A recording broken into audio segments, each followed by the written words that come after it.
Technology isn't just a part of our everyday lives anymore. It's become a frontier for global powers, with India right in the mix. So why not join the conversation? Take the Technopolitik Survey, created by researchers at the Takshashila Institution. It's just 10 simple questions, but your answers could help shape India's strategy in navigating the fast-changing world of high-tech geopolitics. Your voice matters, so let's make it heard. The link is in the bio.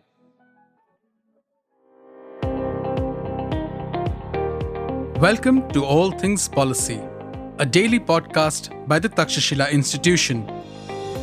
We are a bunch of policy nerds based in Bengaluru, and we like bringing fresh perspectives to Indian affairs and Indian perspectives to global affairs. So grab a cup of coffee, sit back, and join us for today's chat. Hello, everyone. Welcome to another episode of All Things Policy. Today, I'm going to talk about an interesting topic called UN Peacekeeping in 21st century, especially about climate change impact on the UN Peacekeeping missions. So to introduce the topic, as UN Peacekeeping mission confronts increasingly complex global challenges, two transformative forces. Today, we are going to discuss about climate change. Of course, there is one more on the technology front, but these two fronts are critical things in UN peacekeeping mission. And over these years, these two fronts also plays a crucial role, and it has gained importance in countries who are part of UN peacekeeping missions. Especially climate change is not just a matter of civilians around the world. It's also an important factor where militaries are taking into consideration, and even the peacekeeping organizations are looking at it. So climate change not only exacerbates conflicts by deepening resource scarcity and displacement, but also demands the integration of resilient strategies into the peacekeeping mandates. I'm going to introduce my guest I have today. She is Ingvild Brodtkorb. Am I pronouncing it right? Yeah, you are. That's Right. quite good. So I'm going to throw some interesting questions to her. The questions are broadly going to revolve around climate resilience into UN peacekeeping missions, exploring policies, partnership with climate-focused organizations to bolster conflict prevention. To introduce her, all right, she's a junior research fellow at NUPI, specializing in Africa Nordic cooperation, climate, peace, security, peace building, and women, peace, and security as well. She holds a master's in political science from the University of Copenhagen with a focus of France and US security engagements in Mali. Her interest includes conflict, peace operations, security policy, state building, and humanitarian efforts. She also has a bachelor's in global development from Stockholm University and has interned with the UN World Food Programme, Norway's permanent mission to UN, and Norwegian Refugee Council. Indeed, she is just tired recording this podcast after her, extensive session in, USI's annual conference on UN peacekeeping mission in Delhi. Over to you, Ingvild. Yeah. So it's my pleasure to have you on this podcast today. Thank you. All right. Pleasure to be here. Yeah, you're welcome. And the first question I'm going to ask you is, how can UN peacekeeping adapt its operation to address the growing challenge of climate change? Yeah, that's a big question. But I think there are a few things or several things that UN peacekeeping missions can do. First of all, I think deploying a climate security advisor from the climate security mechanism, which is a mechanism consisting of 4 UN peace, not peace operations, but UN organizations. It's the UNDP, UNEP, and then DPO or PBO and DPPA. I mean, I mix them up all the time. but yeah, I think deploying a climate advisor, they have one already in UNMISS, for example, the UN peace operation in South Sudan. And they also previously had one in Somalia when that mission was still operating. But I think deploying an advisor could be very good for allowing the integration of climate-related peace and security analysis into the planning and implementation of peacekeeping operations, and also for more context-specific knowledge on the climate-related peace and security, how it's interlinked in the specific context and the specific locations that the UN peacekeeping operations are operating in. Right. Research actually shows that, or some research has shown that UN peacekeeping operations who has a climate security advisor, actually they can result in greater information sharing, mainstreaming, and also coordination across the UN system. And you thereby avoid that kind of siloed thinking that the UN often is struggling with. Yeah. So do you think UN actually look into climate change in a serious way, especially the UN peacekeeping part? Because there is difference of opinion, like people say it's a very small component of UN peacekeeping aspect. Yes. Like whereas in civilian front and in other areas where climate change is considered as the biggest threat to humanity. Yeah. So how is it placed in UN peacekeeping missions? Yeah. I think it's important to have in mind that it's not within the mandate of UN peacekeeping operations to take the lead in climate action. But I think it's still very necessary for them to add that kind of analysis into their operations in order to respond and also prevent to challenges that might occur because of climate-induced crisis. So climate change, for instance, there are many examples of how climate change can impact peace and security on the ground.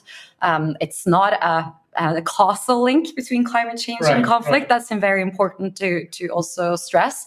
But climate change can interact with peace and security dynamics in a way that might add some social, economic, and political stresses to local communities. But also, I think, so it's important to integrate that kind of analysis into their work. But also, I think another reason they need to adapt is because, extreme weather events also poses some challenges for UN peacekeeping operations to operate. So what they can do is to prepare for extreme weather events and the impacts it can have on their ability to fulfill their mandates, and especially the protection of civilian mandate, which is very central to UN peacekeeping operations. So hazards such as floods and heavy rains and sandstorms, they can hinder the access to local communities. And that's a very important part of the mandate of UN peacekeeping operations. So that would require some new skills and some training on how to operate under such conditions so that they have the kind of right equipment to adapt to these kind of challenges. So, they can do this by making sure that the units have some sort of training in place to tackle these kind of environmental conditions that they might have to operate in. Yeah. I'm curious, like other listeners, when people goes to UN peacekeeping, so there might be a chance for them to get to know about climate change, not just the knowledge that they can get on their own. Is there any specific training which is given to people about the climate change? A kind of awareness, as you said, they'll be dropped into a place which is completely different in terms of weather, and they may face a complete different extreme weather condition there. So how are they mentally prepared? And is there any training given to those people who are deployed in extreme weather event locations?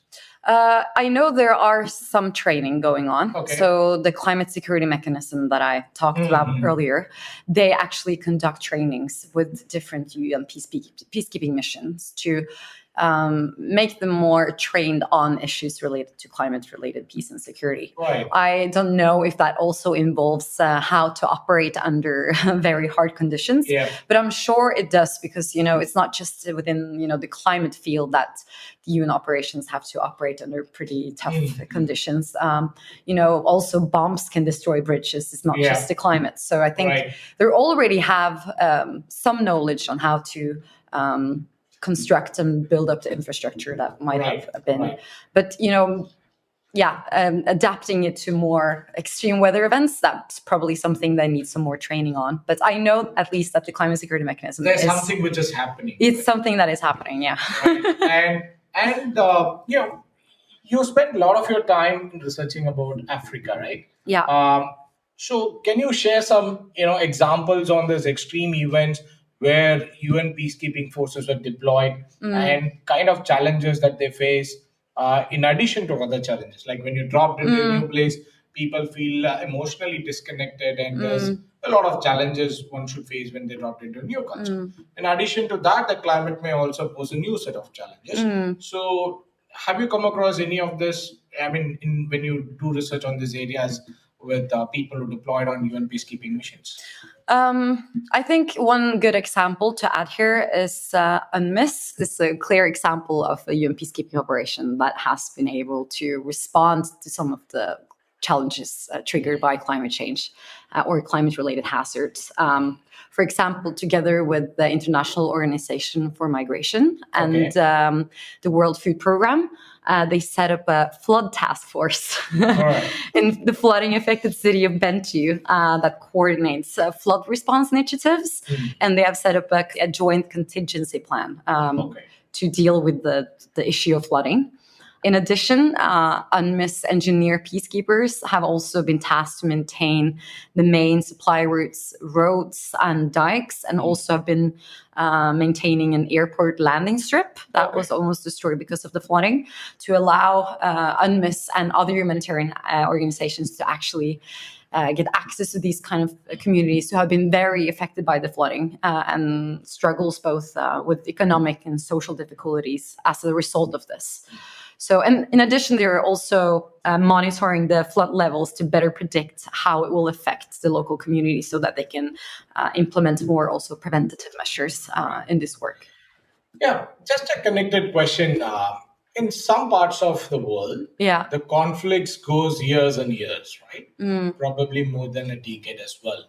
So when a set of UN peacekeeping folks get into those areas, they carry some experience, they carry some learnings based out of their presence in those areas, right?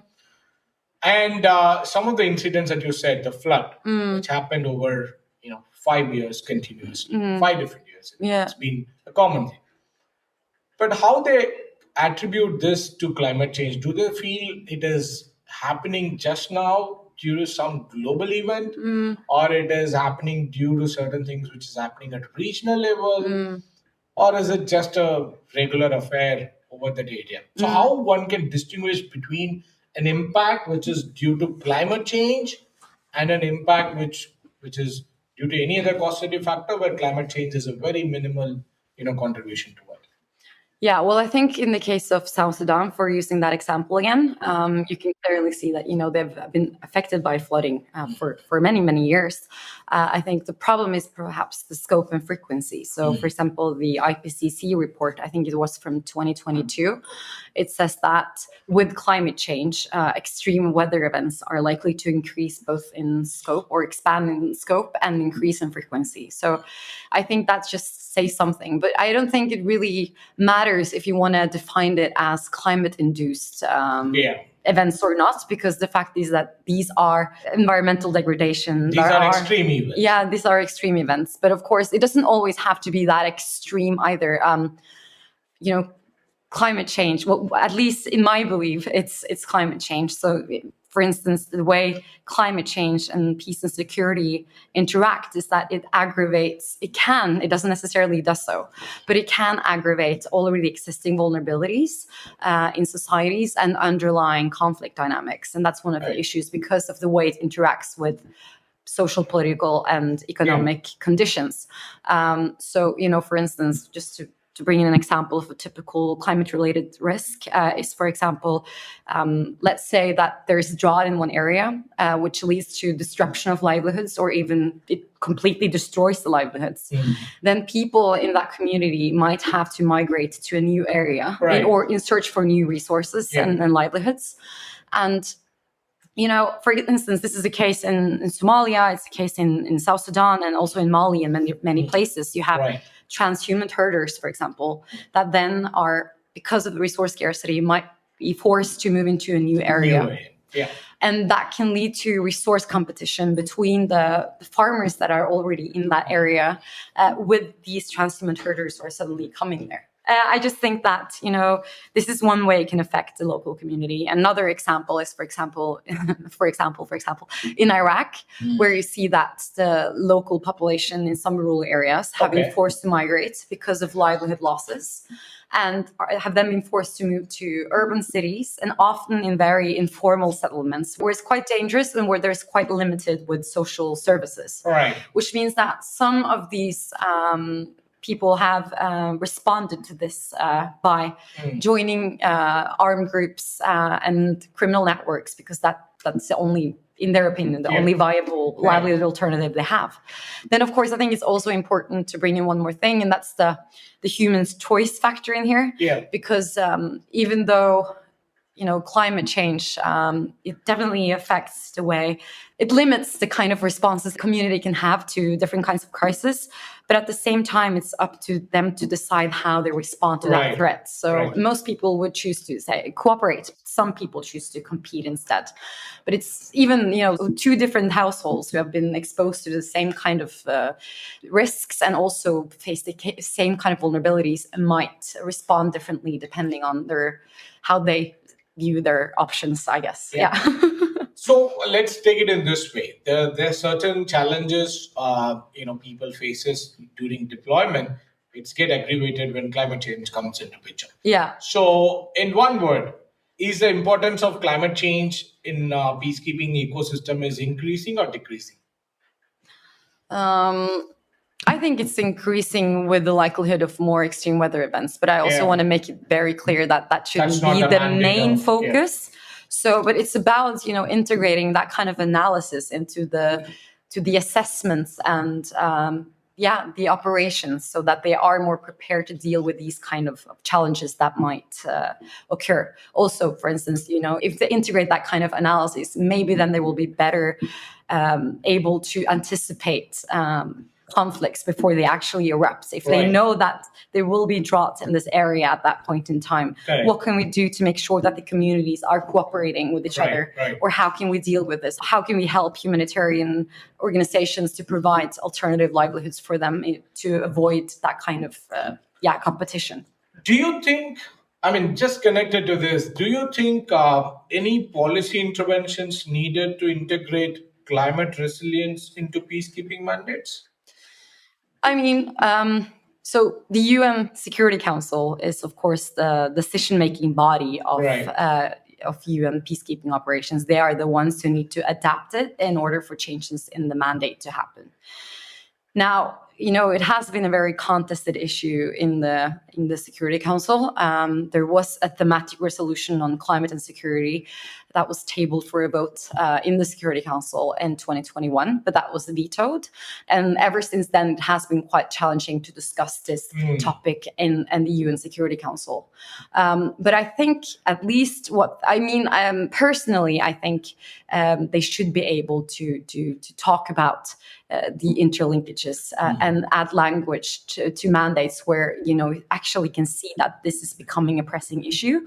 But at least I think it's important that the UN Security Council advise the troop contributing countries to prepare for extreme weather events in the future, so that they still are able to fulfill their whole mandate. Of course, it will not affect their whole mandate, but at least that could perhaps allow them to reach areas that they can be prevented from accessing because of, for instance, a flood or a sandstorm So just a question slightly away from the topic. Does sustainability is also a concern of people deployed?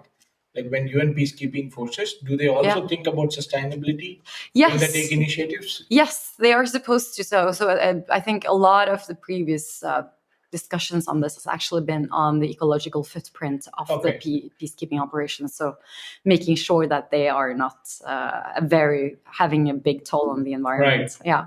I also wanted to know from you, handling this kind of crisis, like climate change kind of crisis. So it's not just one organization, one state. It's a collective effort of many people mostly we also need to work together with climate-focused organizations, right? Yeah. So how can partnership with climate-focused organizations strengthen the UN conflicts prevention efforts? I think these kind of partnerships are key, again, because, taking climate action is actually a very comprehensive matter. It needs to be integrated in so many different aspects of of life and also the state structure and so forth in order to adapt and to mitigate that. I mean, the climate topic in general is very huge. But also going back to UN operations, I think, as I mentioned, UN peacekeeping operations, main responsibility is to protect civilians. And I think, but what they can do is to support, for example, humanitarian organizations and development organizations in delivering on their mandates, because, climate-related security risks can have pretty big humanitarian and development implications.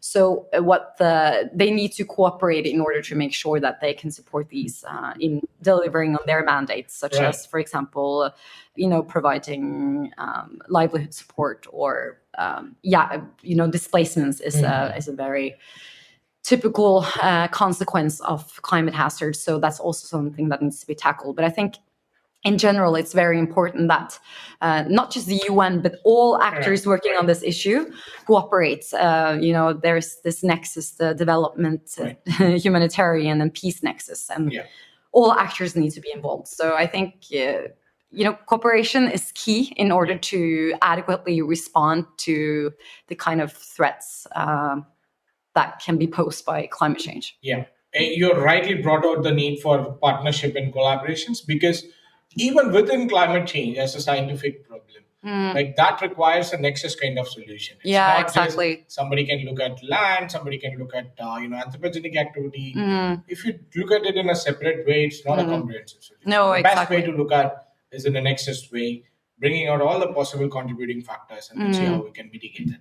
While my last question to you is, while climate change is something which requires a lot of data analytics, and it's a quite data-intensive task to look at and to confirm there's something which is happening due to climate change, because it's a matter of more than 3 decades information to take any conclusion, at least in a first go, right? I wanted to know which organization within UN system perhaps supports UN peacekeeping missions by giving data sets or, not just climate change, even we are talking about precision targeting. Like what kind of geospatial data is provided which helps people on ground to take decision on, okay, there's a challenge which likely to be posed due to climate change. So which organization within UN system supports you on the field? That is a good question. I think it's a comprehensive effort. I think probably UNEP plays a big role here. Probably UNDP as well. But I think also a lot of collaboration between, various research institutes. Right. I think there's a lot of data sharing there, probably more as well also outside the UN system. But because this is quite a new concept, right? So I'm not actually sure to what extent it's shared, but I think maybe, I know that, for example, UNMISS, they have been able to collect firsthand data on climate-related peace and security risks, assessing its impact and the use information generated to inform mediation efforts and early warning systems. I'm pretty sure they have cooperated quite a bit with UNEP, for instance, on that. But just to highlight one of the few own projects I'm working on. So NUPI, the institute I work for. So the project on climate-related peace and security risks started when Norway was joining the UN Security Council, because Norway wanted to promote how climate change, peace and security is interlinked in the UN Security Council. So our job at NUPI was to research that and find the kind of database, so to say, for them to also make arguments in the council. So that's how the project I'm currently working on was born. So I think... that being said, I think just research institutes also has a pretty big role to play here. Right. But it's a joint effort, I think. So probably, but also weather stations, in countries, of course, you have countries where there is quite limited climate data available and projections. Of course, that has to come from the scientists. Right.